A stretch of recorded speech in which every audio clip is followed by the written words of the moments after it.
For USCFootball.com, I'm Jack Smith here with Chris Treviño for instant analysis after USC's Wednesday evening practice in Arizona State week. Chris, not as hot today. Again, we can kind of start on the heat pretty much every time, but what were your initial thoughts from USC's Wednesday practice? I still thought it was hot, Jack. I hope this is the last hot day of practice that we'll ever have. I sound like an old man complaining about the heat, but it was a little bit hot today. Shells practice, not a lot going on. Obviously Wednesdays are a little bit slower than what we see on Tuesdays. We don't get to see scout offense, the defense go against there. We saw some drills, some interesting drills, tackling on the sideline for the cornerbacks, some pursuit drills for the defensive line, linebackers working on disengaging and attacking the running backs, stuff like that, but nothing super interesting that kind of jumped out. Just a very even keel practice that we saw. Did seem to pick up a little more at the end. We heard a lot of crowd noise being pumped in at the end of practice. Obviously we can't watch, but we can use our ears, Jack. We can use our ears. So seems like they were trying to focus on getting some loud environmental noise going for the team at the end, because obviously they did not handle that super well on Saturday against Oregon State. It is a home game, but always be prepping for the future, Jack. So that's kind of the things we saw at practice today. Yeah, and it feels like normally Tuesdays we talk about Lincoln Riley, Wednesdays we talk about Caleb Williams, and we really wanted to talk to Caleb today because he wasn't available after the Oregon State game, and today we didn't get to talk to Caleb Williams, so we will go all the way into the Arizona State game without talking to Caleb Williams after the Oregon State game. It seemed like there was maybe an academic mix-up or something like that, but just unfortunately we didn't get to talk to Caleb. Right, we were expecting to talk to Caleb today. Usually talks on Wednesdays, as you mentioned. But after we left practice initially, they said USC spokesperson said that Caleb Williams will be available today. And then at the end, when we were waiting for people, they told us that he would not be available today, and that's all we were given. So Caleb Williams is not going to speak this week after his Oregon State game. Did not go to the podium for the Oregon State game, obviously. So next time we talk to him might be on Saturday if he plays really well, and we'll see moving forward. Yeah, we did get to talk to Alex Grinch, though, the other kind of staple of Wednesday practices, and he started off by talking a lot about just the defense overall and the expectation he has for the group. Mentioned after the Oregon State game, which was clearly the defense's best, that it was when they had the least busts in coverage, least busts in the run game, but the expectation is still to be perfect. You don't want any busts throughout the game, and the idea is that if you can make the play down at the goal line, you can make the play anywhere. If you can do it once, you can do it twice. If you can do it twice, you can do it 3 times. That's what he rattled off to us when talking about the defense. What were your general thoughts from what Grinch had to say? Right, it's about that mentality of don't wait to give your best effort while you're down in the red zone where your back's against the wall.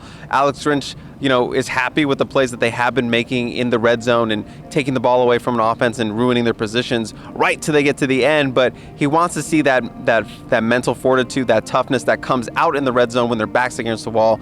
He wants to see that earlier in the drive. He wants to see that when they first get the ball. He wants to see that at midfield. He wants to see it in their own end zone. He wants to see that attack mentality.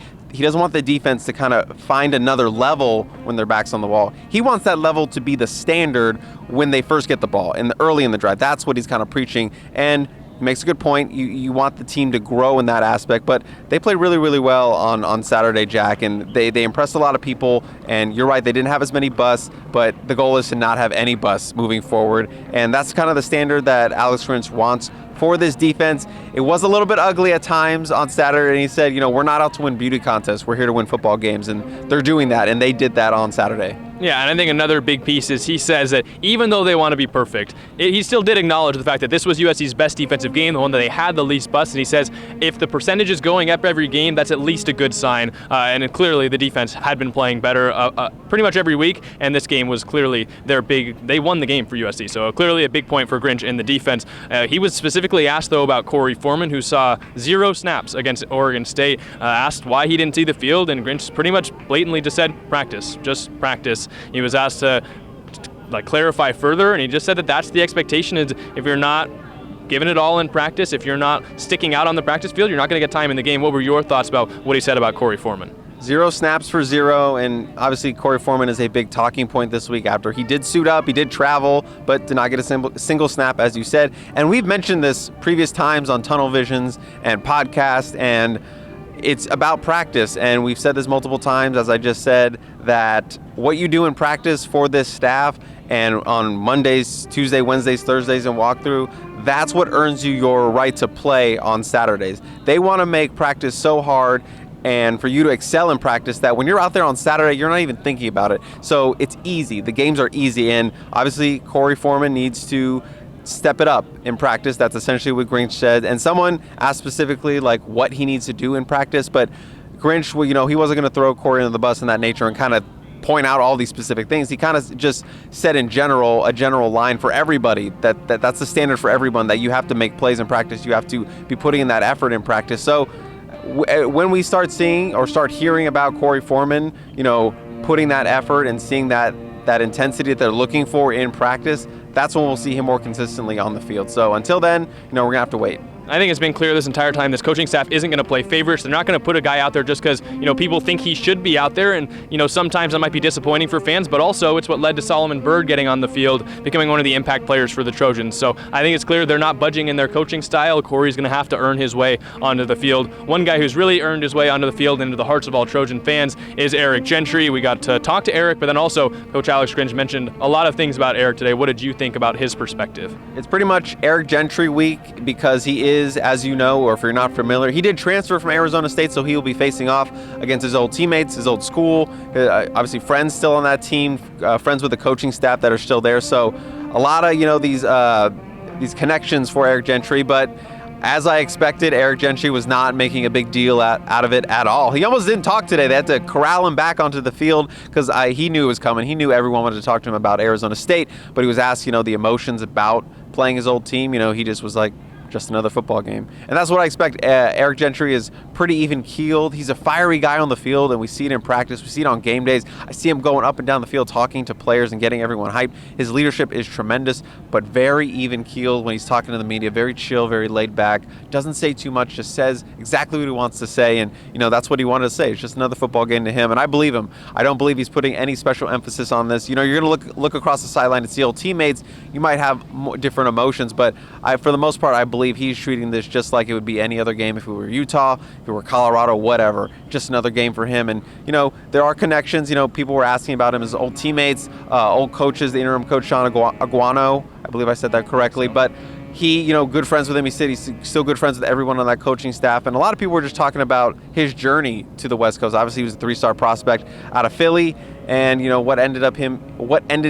he ended up on the West Coast, and just talking about how, Coach AP, Antonio Pierce, was the guy who kind of believed in him, and a guy who saw him early on as his freshman year. And yeah, he just blew up, and now he's playing the way he is now. And it's a fun story. It's a great story, and it's going to be a very interesting one to watch. The biggest storyline by far going into this game, outside of Caleb Williams and that offense getting back on track, is seeing Eric Gentry face off against his former Sun Devils. Yeah, he must have learned from Austin Jones, who said, hey, when we played Stanford, they wouldn't ask me anything other than Stanford. And so I think he was prepared to give it's just another football game answer. That's Eric Gentry, a clear leader. In fact, our own Austin Green was asking different players about Eric Gentry, and DeJohn Benton was like, dude, when this guy talks, even I listen. He's just such a great leader. It was a really funny quote. You can go check it out on the YouTube channel. But it was clear that Eric Gentry is one of the biggest leaders on this team. What do you have to say about his leadership? Right, as I mentioned, he's one of my favorite people to follow after a big play or after a big stop or anything, because he always is saying something on the sideline. He is a fan favorite in my game day ghost notes because he's always giving good quotes. He's always doing interesting things on the sideline, and I really see him developing as a leader, because I know a lot of people talked about Shane Lee, and Shane Lee obviously is a team captain, a great leader for this team, but Eric Gentry just brings so much as a vocal leader. I see it on the sidelines all the time, and everyone seems to be responding to him, and it's not just him saying positive things. He's also getting on the team. I've seen him get on the team in practice when things are being sloppy. He'll be the one to step up and say something about it. So he's doing it on all sides of the field. And I did want to add that Andrew Voorhees did drop a little joke that Eric Gentry did not play against USC last season. So Andrew Voorhees has been joking with him that he was too scared to face Andrew Voorhees last season. So just a little bit of ribbing between the teammates, but I'm sure they're all excited to go out there and play, a familiar opponent in the Sun Devils. I'm going to make a bold claim right here. Book it. Next season, Eric Gentry will be a USC captain. It just kind of feels right. You almost wonder, he could have been a captain this year. Of course, he's younger, and Shane Lee's got more experience. Also got here a little bit earlier, but Eric Gentry is just a clear leader for this team. He's available all the time for media, says the right thing every time. I'm going to book that, your bold prediction. I'm going to kind of take your style and say that next year, Eric Gentry is a USC captain. One more note about Eric. He's another one of those versatile players, and Alex Grinch was asked about what position they saw from him coming into the transfer portal, because of course he was an edge rusher and now is a middle linebacker for the Trojans. What did you think about what Alex said about that transition? Right, Grinch kind of said that they are open to moving him about. He is such a matchup issue in the middle of that defense, but they really like where he's playing right now in the middle of that defense because his length, I know people call him the Angry Giraffe. We got to get a better nickname. I don't know if I think that was his Philly nickname. I got a DM Oh, about okay. that. Okay. Well, then there, it's certified. Angry Giraffe, it is, and he's playing super well in the middle with that wingspan. But they do say they're open to moving him around, and maybe we'll see a little bit. Maybe he'll kick out to Will. Maybe he'll come off the edge. Maybe he'll play even nickel. I don't know. He's such a versatile piece, so it'll be interesting seeing how he develops and his usage develops as this team moves forward. Excuse me. And he was a weapon in the blitzing game against Oregon State. There was one where he blitzed Chance Nolan. I don't believe he got a hand on it, but his length and just size and wingspan made Nolan kind of divert and have to throw it a different angle. It was an incomplete pass. So if he can get off the edge and get around a tackle, he's going to be such a weapon for the Trojans if they do decide to use him on the edge. But they're taking on his former team, the Arizona State Sun Devils. You won't be on Tunnel Vision tomorrow, so I'm going to make you make your prediction right here. Believe the line is 26.5 points the Trojans are favored by against a Sun Devil team that's recently undergone a coaching change, and there's a lot of turmoil going on in the program. So what's your prediction for the game against Arizona State?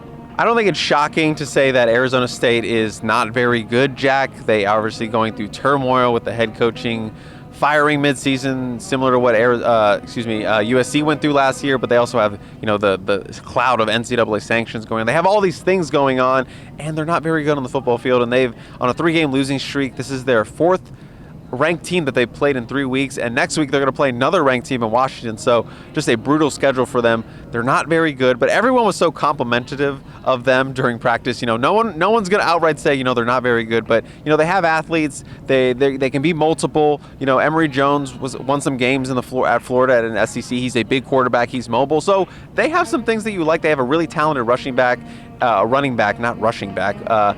I'm going to butcher this. Xavier Valladay, at one point he was leading the Pac-12 in rushing yards, and he has multiple 1,000-yard rushes. So they have some weapons, but I just don't believe that they're going to put that all on the field. USC's offense is out for blood after after their performance against Oregon State. Defense rolling right now. I'm really excited to see how they build off Saturday and play this team that is, struggling on offense. So those two combinations, I'm picking USC to cover, and I think, we're going to see some of those backups in the second half. I would go, somewhere between like 48 to 17. That's kind of what I'm feeling. Yeah, well, as you know, 7:30 game, so it's going to be dark, almost like it is right now. We're getting to the point in the year where you and I might have to start bringing a light, or hope practice ends a little earlier because it's getting a little bit dark. But I'll see you on Saturday for the game. USC in the Coliseum at 7:30, taking on Arizona State. Your new 6th-ranked USC Trojans going to be taking on Arizona State. But anyways, that's all we've got for you guys today. For Chris Treviño, I'm Jack Smith. Make sure to check out uscfootball.com for more.